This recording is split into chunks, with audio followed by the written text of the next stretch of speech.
नमस्कार दोस्तों, smart study classes 77 की यूट्यूब चैनल पे आपका हार्दिक स्वागत है।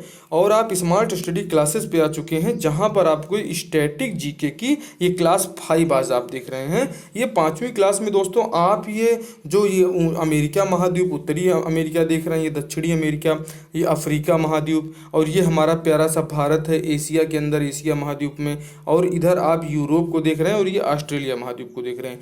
ये क्लास ऐसी है जिसमें आपको इन सभी महाद्वीपों से जो ऐसे महत्वपूर्ण प्रश्न हैं उनको एक साथ रिलेट किया जा रहा है, और जो हमारे इस भारत में होने वाली परीक्षा के लिए बेहद ही महत्वपूर्ण है। आप हमारे देश में आप जो है ये वाला जो नक्शा है हमारे प्यारे से देश का, ये नक्शा जो है बंटवारे के बाद आया, क्योंकि हमारा नक्शा ऐसा नहीं था। और ये जो आप रीजन देख रहे हैं, जो आप ये हरियाली दिख रही है, ये हरियाली बांग्लादेश वाला रीजन है, और ये जो एरिया है ये पाकिस्तान वाला एरिया है। दोस्तों इस सभी में जो है हमारे यहाँ जो अभी परीक्षा हो रही है एमटीएस हवलदार की परीक्षा, हवलदार के अलावा आपका सीजी सब इंस्पेक्टर, जिसके लिए बहुत ही महत्वपूर्ण ये क्लास है। और अगर यूपी ट्रिपल एससी लेखपाल का एग्ज़ाम देने जा रहे हैं तो आप ज़रूर इन क्लासों को देखिए। ये क्लास आपके लिए बेहद इम्पोर्टेंट है। ये दोस्तों सामान्य ज्ञान की संजीवनी क्लास है, जिसे आपको देखकर बहुत ही जो है अच्छा लगने वाला है।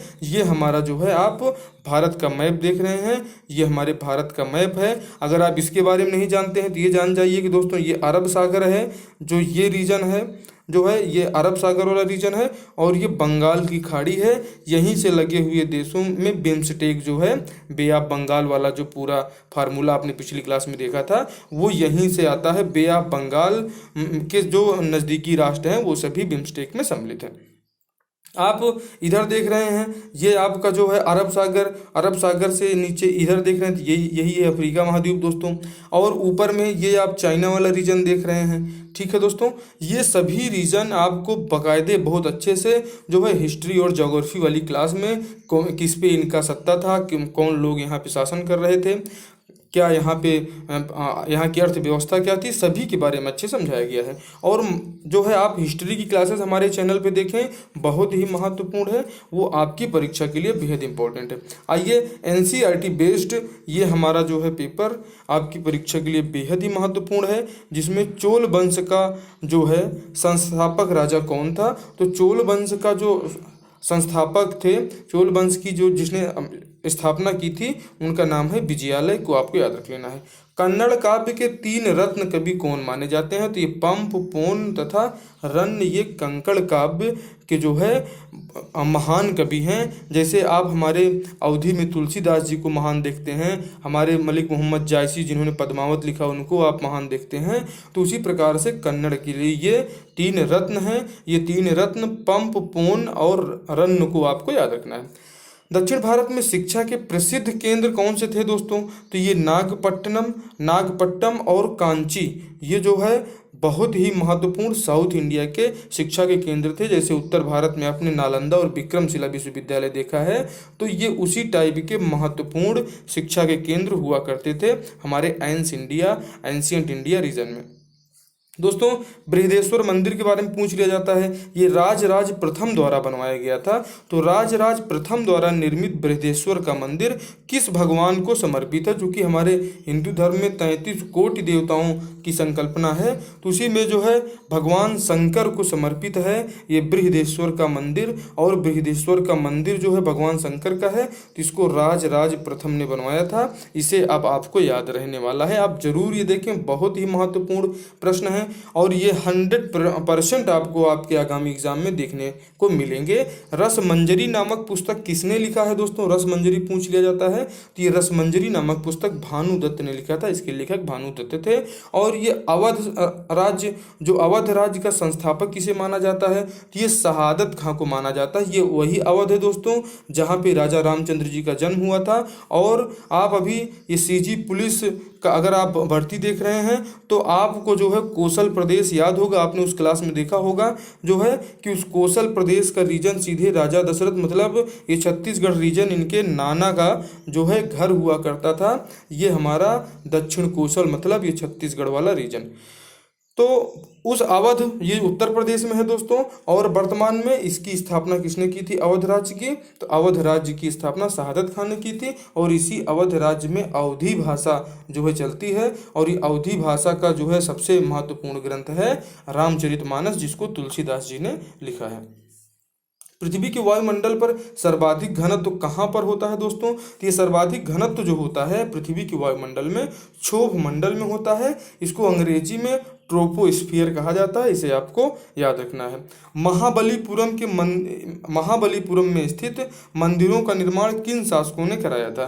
तो दोस्तों इसको पल्लव शासकों ने कराया था। आप पल्लवों को बिल्कुल याद रख लीजिए। महाबलीपुरम आता है तो पल्लव इसमें जरूर आएंगे, इसलिए महाबलीपुरम के मंदिर बार बार परीक्षा में आते हैं। उन मंदिरों को याद करने के लिए आपको पल्लव वंश को याद रखना है। इन्हीं ने महाबलीपुरम के मंदिरों का निर्माण कराया था। आदि शंकराचार्य दोस्तों, जैसे आप सतनाम पंथ में देखते हैं बहुत ही महत्वपूर्ण है गुरु घासीदास जी, उसी प्रकार से आदि शंकराचार्य जो हैं ये एक बहुत ही महान जो है व्यक्तित्व हमारे इस भारतीय संस्कृति में हुए। इनका जन्म केरल की धरती पर हुआ था 750 ईस्वी में, और इससे कुछ समय पहले 712 ईस्वी में आप देखें कि प्रथम मुसलमान आक्रमणकारी जो है मोहम्मद बिन कासिम हमारे भारत में अटैक कर चुका था, इनके जन्म से जो है 13 साल पहले। ठीक है दोस्तों, आप देखिए महाभारत का तेलुगु में अनुवाद किसने किया था दोस्तों? तो ये महाभारत का जो तेलुगु अनुवाद है इसको नन्नय्या कवि ने किया है। अब जब आप तमिलनाडु देखेंगे तो आप सीधे साउथ इंडिया में समझ लीजिए प्रवेश कर गए, और जब साउथ इंडिया में आएंगे तो आपको ऐसे ही नाम मिलेंगे। नन्नय्या कवि जो हैं ये महाभारत का अनुवाद इन्होंने तेलुगु में किया है। दोस्तों फ्रांस का शेर किसे कहा जाता था? तो क्लीमेंसो वहाँ के प्रधानमंत्री थी। क्लीमेंसो प्रथम विश्व युद्ध के दौरान, जब आप हमारी फर्स्ट वर्ल्ड वॉर वाली क्लास पढ़ेंगे तो उस दौरान जो है क्लीमेंसो फ्रांस के प्रधानमंत्री हुआ करते थे, और जो है ये जीते थी, ये जो है विजयी देशों में रहे फर्स्ट वर्ल्ड वॉर के। तो फ्रांस का शेर किसे कहा जाता है? तो क्लीमेंसो को कहा जाता है। उसी तरह हमारे मैसूर का शेर ए मैसूर किसे कहा जाता था? तो टीपू सुल्तान को शेर ए मैसूर कहा जाता था। ये पुस्तक बहुत बार पूछी गई परीक्षा में, तहकीक ए हिंद। तहकीक ए हिंद नामक पुस्तक के लेखक का क्या नाम है? तो ये अलबर्नी है दोस्तों। सल्तनत कालीन जब इतिहास आप हमारे साथ पढ़ रहे थे तो उसमें अलबर्नी की चर्चा बहुत बेहतरीन ढंग से की गई है। आप पूरा जो है सल्तनत काल और पूरा दिल्ली सल्तनत आप हमारे चैनल पे देखिए, जिसमें सभी वंशों की चर्चा की गई है। बहुत ही महत्वपूर्ण क्लास है। बंगाल का गवर्नर, ये देखें दोस्तों, बंगाल का कौन सा गवर्नर जनरल इंग्लैंड जाकर आत्महत्या कर लिया था? तो रॉबर्ट जो है क्लाइव जी हैं। ये रॉबर्ट क्लाइव ने 1774 ईस्वी में ये जो है जब यहाँ से इंडिया से लौट के जाते हैं तो ये गवर्नर जनरल महोदय आत्महत्या कर लेते हैं। चूँकि भारत वासियों का जो भारत के हमारे वासी हैं, हमारे भारतीय हैं, भारतीयों पर इन लोगों ने जो अत्याचार किया और जो इतने अधिक करारोपण किए तो उसका परिणाम तो इन्हें भोगना ही था। और इस प्रकृति ने, हमारे ईश्वर ने इनको जो है सीधे इतना बेचैन कर दिया कि ये आत्महत्या करने पर मजबूर हो गए। इन्होंने आत्महत्या कर लिया था इंडिया से वापस जाने के बाद। राजा भोज के बारे में बहुत पूछा जाता है कि भाई क्या आप भोज हो गए हैं क्या? राजा भोज तो आप हैं नहीं, जो है ऐसे मुहावरे टाइप के इसका प्रयोग किया जाता है। तो दोस्तों प्रतिहार वंश के थे, इनके बारे में पूछ लिया जाता है। इनके वंश का नाम, राजा भोज किस वंश के प्रसिद्ध राजा हैं? तो ये प्रतिहार वंश के प्रसिद्ध राजा हैं। मार्स गैस किसे कहा जाता है? तो मीथेन गैस को ही मार्स कहा जाता है। एम से मीथेन और एम से मार्स आपको याद रखना है कि अगर मार्स का नाम है तो मीथेन पे आपको क्लिक करना है। गंगा लहरी की रचना काल कौन है दोस्तों? तो गंगा लहरी एक बहुत ही महत्वपूर्ण पुस्तक है। इस पुस्तक के लेखक हैं पंडित जगन्नाथ, जो आपकी परीक्षा के लिए बेहद ही महत्वपूर्ण है। बाल गंगाधर तिलक को किस आंदोलन के दौरान जो है लोकमान्य की उपाधि मिली थी? तो इनको आप हम लोग पढ़ते भी हैं, लोकमान्य बाल गंगाधर तिलक। तो ये लोकमान्य की जो उपाधि है इनको मिली थी होम रूल लीग आंदोलन के दौरान। जैसे कि हमारे सरदार वल्लभ भाई पटेल को जो बारदोली की महिलाएं थी, बारदोली की महिलाओं ने सरदार पटेल को सरदार की उपाधि दी थी, इसीलिए जो है उनको सरदार पटेल ही के नाम से सभी लोग जानते हैं। सहायक संधि के लिए किस फिरंगी को जाना जाता है दोस्तों? आप लॉर्ड डलहौजी को जानते हैं। फिरंगी का मतलब आप हमेशा अंग्रेज से लगाएं, ये अंग्रेज हैं, इनको हम लोग फिरंगी भी कहते हैं। तो इन फिरंगियों ने हमारे देश में बहुत आतंक मचाया और सहायक संधि करके लॉर्ड डलहौजी जो है 1857 के स्वतंत्रता संग्राम की पृष्ठभूमि तैयार कर देता है। और जब जो है आप इसी क्लास में आप देखेंगे कि जब आते हैं जो है दूसरे इनके शासक, तो वो जो है इसको संभाल नहीं पाते हैं और 1857 का स्वतंत्रता संग्राम भारत में हो जाता है। तो सहायक संधियां भी 1857 के स्वतंत्रता संग्राम के लिए बहुत ही महत्वपूर्ण कारण है। जितना बड़ा कारण 1857 के स्वतंत्रता संग्राम में आप देखते हैं कि चर्बी युक्त कारतूस थे, जिसमें कहा जाता था कि इसमें जो है सूअर की चर्बी लगी होती थी। तो ये सूअर की चर्बी जो है बहुत ही ज़्यादा हानिकारक सिद्ध हुई और बिल्कुल इनके हाथ से शासन निकलते निकलते बच गया था। लेकिन बड़ी निर्दयता से अंग्रेजों ने जो है हम इस 1857 के स्वतंत्रता संग्राम को जो है दबा दिया था। भारत के किस राज्य में सूर्यास्त सबसे बाद में होता है दोस्तों? तो ये गुजरात है। गुजरात में सूर्यास्त सबसे बाद होता है। और सबसे पहले अगर आपसे पूछ लिया जाए तो आपको अरुणाचल प्रदेश टिक करना है कि सबसे पहले सूर्योदय कहाँ होता है। तो सूर्योदय सबसे पहले अरुणाचल प्रदेश में होता है और सबसे बाद में सूर्यास्त कहीं होता है तो गुजरात में होता है। और इन दोनों में 2 घंटे का डिफरेंस है इनके टाइम जोन में भी। आगे देखिए दोस्तों कि किस अंग्रेज गवर्नर जनरल के इंग्लैंड वापस जाने पर भारतीय जनता की तरफ से महाभियोग चलाया गया था। कि वारेन हेस्टिंग्स महोदय हैं। वारेन हेस्टिंग्स के ऊपर जब ये यहाँ से चले गए तो हमारी जनता ने जो है एक मतलब संकेतात्मक खाली माना जाएगा कि इन्होंने महाभियोग चलाया। बाकी इन भारतीयों के उस समय महाभियोग चलाने का कोई मतलब नहीं था। हिंदुओं के 4 प्रमुख धाम कौन कौन से हैं दोस्तों? ये बद्रीनाथ, द्वारका, पुरी, रामेश्वरम, ये हमारे हिंदू धर्म के 4 धाम की जो हम लोग यात्रा करते हैं। तो 4 धाम की यात्रा के लिए ये बहुत ही प्रमुख और प्रसिद्ध हैं हिंदुओं के 4 धाम के रूप में। आल्प्स पर्वत श्रेणी किस महाद्वीप में स्थित है दोस्तों? तो आल्प्स पर्वत श्रेणी यूरोप में स्थित है।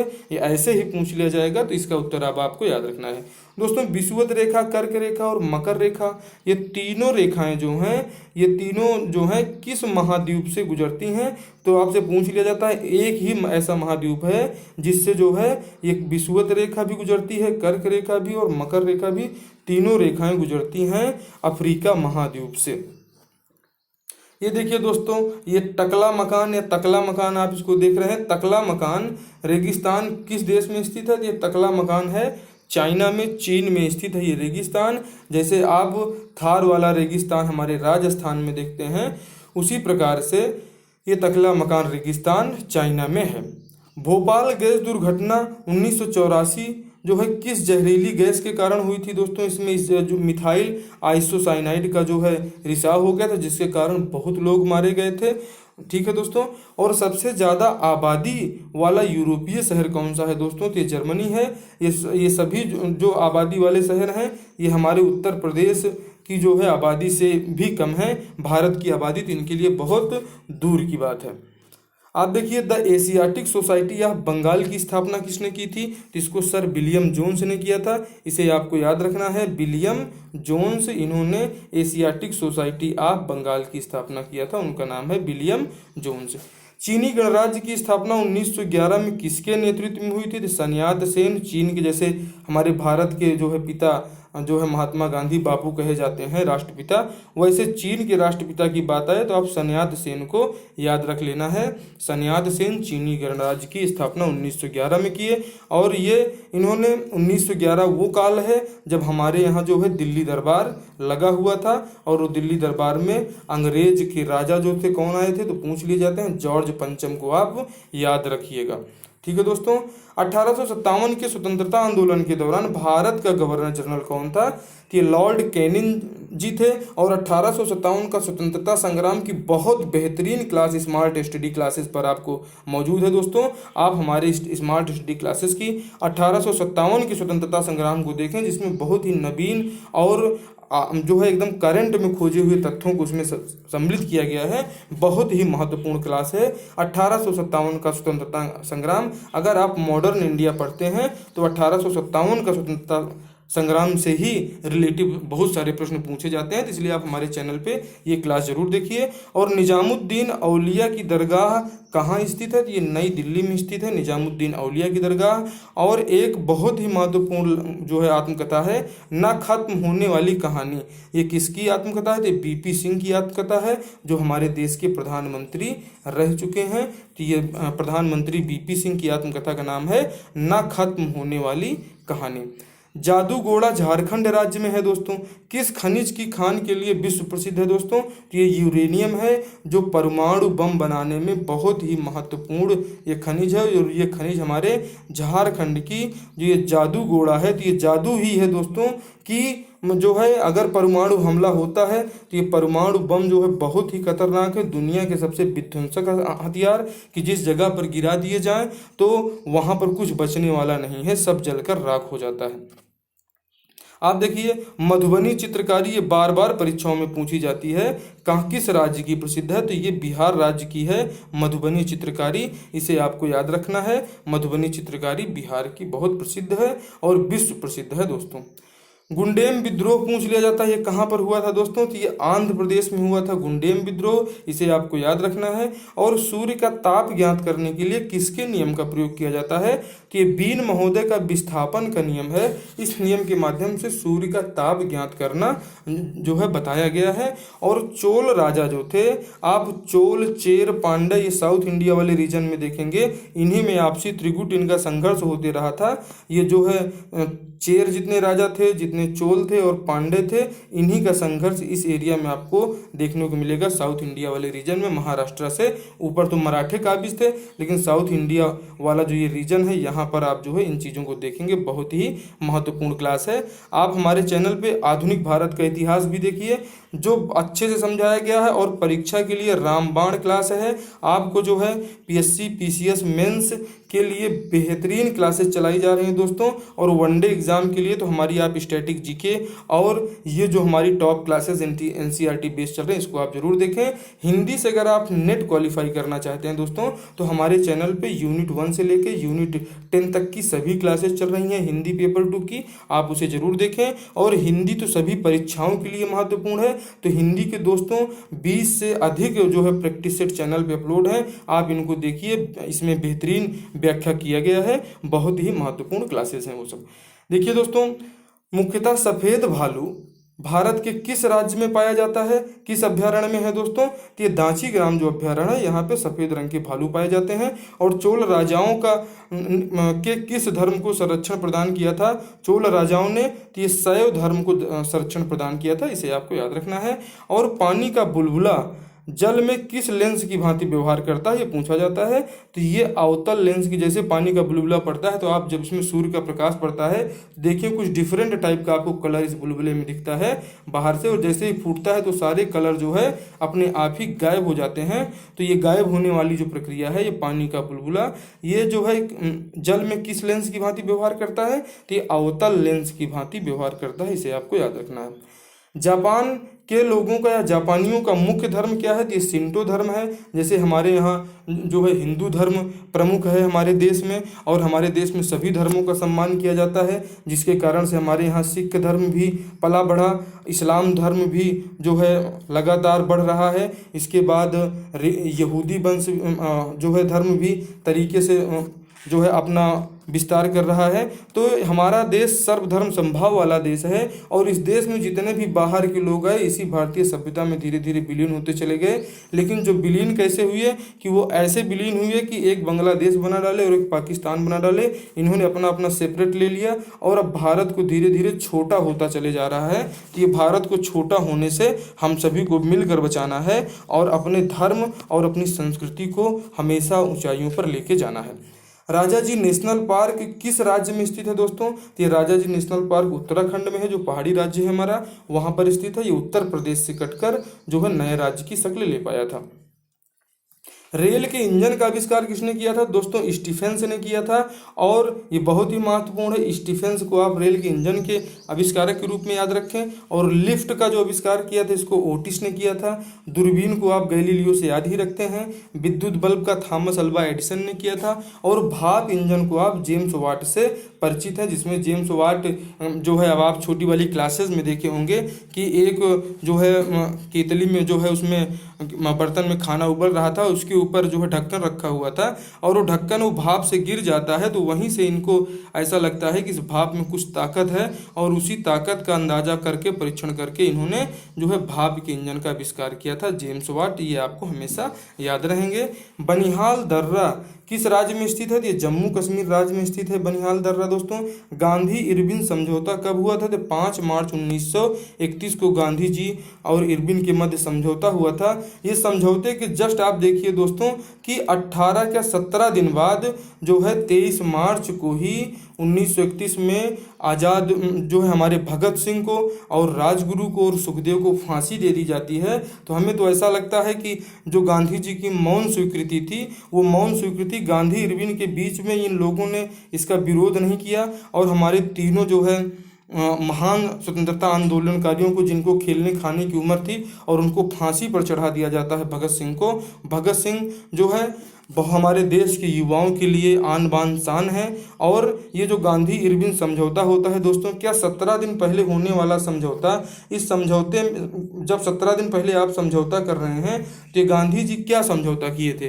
क्या इन्होंने जो है कि आज के 17 दिन बाद जो है आप आराम से इनको फांसी दे सकते हैं, उसमें हम भारतीयों के विरोध को संभाल लेंगे। और ये जो हमारे भारतीय नेता हैं और भारतीय जो शासक जितने भी ये राजा महाराजा और तोता जो है पपेट नवाब इन्होंने अंग्रेजों ने जो बनाए थे, ये देखें कि 1857 के स्वतंत्रता संग्राम में ये जितने छोटे छोटे राजा हैं ये सब अंग्रेजों के लिए एक बांध का काम करते हैं। नहीं तो बांध से मतलब आप ये समझें कि जो हमारे छोटे छोटे जो रियासतें थी, जो हमारे जो है विद्रोही जो है आंदोलनकारी थे, इन लोगों का विद्रोह अंग्रेज कभी नहीं संभाल पाते। अगर इनके साथ आप देखें कि अवध के 75,000 सिपाही जो है जब अवध का अधिग्रहण जो है डलहौजी कर लेता है तो उसके विद्रोही हो जाते हैं। और ये मुट्ठी भर अंग्रेज जो है हमारे पूरे देश को गुलाम बना के रखते हैं और यहाँ पर जो है ये जीत भी हासिल करते हैं। और 1947 में सेकेंड वर्ल्ड वार के बाद हमको आज़ादी मिल पाती है, जिसमें दूसरे विश्व युद्ध की बहुत बड़ी भूमिका है। हमारे आंदोलनकारियों के विरोध मात्र थे, लेकिन अगर किसी का जो है महत्वपूर्ण योगदान है जिससे आपके हमारे देश में लोकतंत्र आ पाया, तो ये लोकतंत्र का कॉन्सेप्ट अमेरिका से आया हुआ है। और अमेरिका के दबाव में ही ब्रिटेन जो है दुनिया भर के कई उपनिवेशों को स्वतंत्र देश का दर्जा देता है। और उसी का पार्ट हमारा भारत भी है आज़ादी का। और आज़ादी दे दी हमें आज़ादी खड़ग बिना ढाल, साबरमती के संत तूने कर दिया कमाल। तो ये कमाल सेकेंड वर्ल्ड वार का है। हालांकि इनका भी योगदान भारत की आज़ादी में बहुत ही महत्वपूर्ण है, लेकिन सर्वे सर्वा इन्हीं लोगों का योगदान नहीं है। ये योगदान चूंकि जो है ब्रिटेन जो है उसके इतने बड़े बड़े बम वर्षक बम थे कि हमारे जो है विद्रोहियों के जो हमारे स्वतंत्रता आंदोलन सेनानी लोग थे, इन लोग उनके बमों का सामना तीर तलवार भाला से कभी नहीं कर सकते थे। और इस कारण से सेकेंड वर्ल्ड वार और अमेरिका की बहुत बड़ी जो है भूमिका थी, जिसमें जो है अमेरिका इनके साथ में जीता था, विजेता राष्ट्र था। तो संयुक्त राष्ट्र संघ की भूमिका इसीलिए पूरी दुनिया के लिए बेहद महत्वपूर्ण है। और क्षेत्रफल की दृष्टि से दोस्तों विश्व का सबसे बड़ा डेल्टा कौन है? तो सुंदरबन का है, जो पश्चिम बंगाल के रीजन में स्थित है। और मिस्र की सभ्यता को किस नदी की देन कहा जाता है? तो मिस्र की सभ्यता जो है नील नदी की देन माना जाता है। 38वीं समांतर रेखा जो है किन दो देशों को अलग करती है? तो ये उत्तर कोरिया और दक्षिण कोरिया को अलग करती है। जो है 38वीं जो है समांतर रेखा जो है ये उत्तर कोरिया और दक्षिण कोरिया को अलग करती है। पोस्ट ऑफिस हमारे जो है यहाँ बहुत चल रहा है। तो पोस्ट ऑफिस एक किताब है दोस्तों, जिसको रविंद्रनाथ टैगोर जी ने लिखा था। ये बहुत ही महत्वपूर्ण है। आप रविंद्रनाथ टैगोर के जनगण मन जो हमारा राष्ट्र जो है गान है, इसको भी आपने सुना है। इसके भी रचयिता यही हैं। और इन्हीं की पुस्तक जो गीतांजलि है, ये गीतांजलि में इन्होंने जो है जब 1911 में जो है हमारे जॉर्ज पंचम महोदय जो है आए थे यहाँ भारत में, दिल्ली दरबार लगा था, तो वहीं पे इन्होंने सुनाया था जनगण मन अधिनायक जय हे भारत भाग्य विधाता। मतलब ये किसको समर्पित है? तो ये उस अंग्रेज राजा को समर्पित था कि हे अंग्रेजों के राजा, ये हमारा भारत, हमारा भारतीय पूरे लोग जनगण मन अधिनायक जय है, इस पूरे जन के मन के जो है और इस पूरे गढ़ के जितने भी यहाँ भारत में रियासतें हैं सब के आप नायक हो, आपकी जय हो, भारत भाग्य विधाता हैं आप। ये इसका मूल मतलब था और इसी को जो है राष्ट्रगान बनाया गया जो है हमारे देश में, जनगण मन अधिनायक जय है भारत भाग्य विधाता। गाय का दूध में कौन सा विटामिन पर्याप्त मात्रा में होता है? तो विटामिन बी है जो गाय के दूध में पर्याप्त मात्रा में पाया जाता है। और ये देखिए दोस्तों, कोबरा सांप जो है अगर हमारे शरीर में डस लेगा तो इसका जहर जो है किस तंत्र पर अटैक करता है? तो तंत्रिका तंत्र के ऊपर ही इसका जहर बहुत ज़्यादा प्रभावी हो जाता है और जिसके कारण मृत्यु तक हो जाती है। एशिया को यूरोप से अलग करने वाली पर्वत श्रृंखला कौन सी है दोस्तों? तो ये यूराल पर्वत है जो एशिया को यूरोप से अलग करती है। और ये यूराल पर्वत ऐसे बीचों बीच है, आप देखें कि यहीं पर मॉस्को है रूस का, और इसने यूरोप की तरफ अपना ज़्यादा विस्तार किया और इस एशिया की तरफ ये हमारे यहाँ बर्मा तक जो है इनका शासन बना हुआ है। तो ये शासन बेहद ही जो है इनका ये साम्यवादी व्यवस्था, बहुत ही बड़ा देश। आप देखें कोई देश, एक देश ये ऐसा है जो है दो महाद्वीपों में फैला हुआ है, ये है रसिया। और रसिया का जब आप 1550 के आसपास का इतिहास पढ़ेंगे तो आप देखें कि ये रसिया भी कभी जो है ये अपने डर के कारण इतना बड़ा क्षेत्र पैदा कर पाया है, इतना बड़ा क्षेत्र बना पाया है जो एशिया से लेके यूरोप तक फैला हुआ है। और इसी के मध्य में आता है ये यूराल पर्वत जो यूरोप को जो है एशिया से अलग करता है। इधर एशिया पड़ जाएगा और इधर आपका यूरोप पड़ जाएगा, यूराल पर्वत के जो है उस साइड में। एशिया का सबसे पुराना स्टॉक एक्सचेंज का नाम क्या है दोस्तों? तो ये बॉम्बे स्टॉक एक्सचेंज जो भारत ही नहीं पूरी एशिया का सबसे पुराना स्टॉक एक्सचेंज है। और डायबिटीज नामक रोग किसकी कमी से होता है? तो ये इंसुलिन की कमी से होता है। ये एनसीईआरटी बेस्ड है दोस्तों। आपने अभी तक हमारे चैनल को सब्सक्राइब नहीं किया है तो आप सब्सक्राइब करिए। और इंसुलिन की कमी से डायबिटीज रोग होता है, ये आपको याद रहने वाला है। इंसुलिन मतलब डायबिटीज। आप देखें मार्टिन जो है लूथर के बारे में यहाँ बताया जा रहा है। भारत का मार्टिन लूथर किसे कहा जाता है? तो स्वामी दयानंद सरस्वती जी को कहा जाता है। जैसे पुनर्जागरण आंदोलन यूरोप में जो होता है तो पुनर्जागरण के लिए मार्टिन लूथर वहाँ के नेता हुआ करते थे, वैसे ही हमारे यहाँ स्वामी दयानंद सरस्वती को मार्टिन लूथर की उपाधि दी गई है भारत का। पूर्ण स्वराज्य की मांग कांग्रेस के किस अधिवेशन में की गई थी? तो ये लाहौर अधिवेशन में की गई थी। और अब ये पाकिस्तान में है दोस्तों लाहौर, और लाहौर अधिवेशन में ही हमारे देश को पूर्ण स्वराज्य बनाने की मांग 1929 में प्रथम बार की गई थी। शक्ति बंदूक से निकलती है, शक्ति जो है बंदूक की नली से निकलती है। यह सिद्धांत किसने दिया था दोस्तों? तो ये सिद्धांत माओ त्से तुंग ने दिया था। और आज जो हमारे यहाँ नक्सल समस्या इतनी ज़्यादा जो है बढ़ी हुई है और अभी तो कुछ शांति जरूर चल रही है, तो ये नक्सलियों की जो विचारधारा है ये माओ त्से तुंग की ही विचारधारा से प्रेरित है कि शक्ति जो है बंदूक की नली से निकलती है। मतलब शक्ति के सिद्धांत का पालन जो है नक्सलाइट लोग भी करना चाहते हैं और वो अपनी स्वतंत्रता जो है और एक अपनी मांगों को पूरा करवाना चाहते हैं।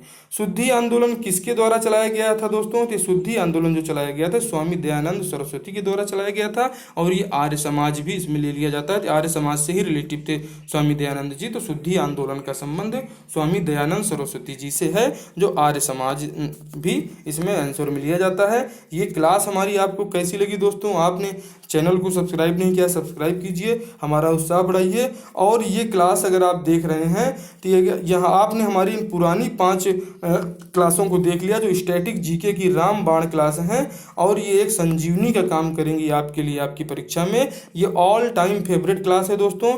ये हमेशा ऐसे प्रश्न हैं जो हमेशा आपको मिलने वाले हैं। आप इनको बार बार देखें और अपनी परीक्षा में सफलता पाएं। इन्हें 2-3 बार आप देखते हैं तो अच्छे से जो है ईयरफोन लगा के हमारी ये क्लास को सुने, आपको पूरी तरह से ये क्लास आपके दिमाग में बैठ जाएगी। आपसे मिलते हैं अगली क्लास में, तब तक आप स्वस्थ रहें, मस्त रहें। मिलते हैं अगली क्लास में। जय हिंद, जय भारत।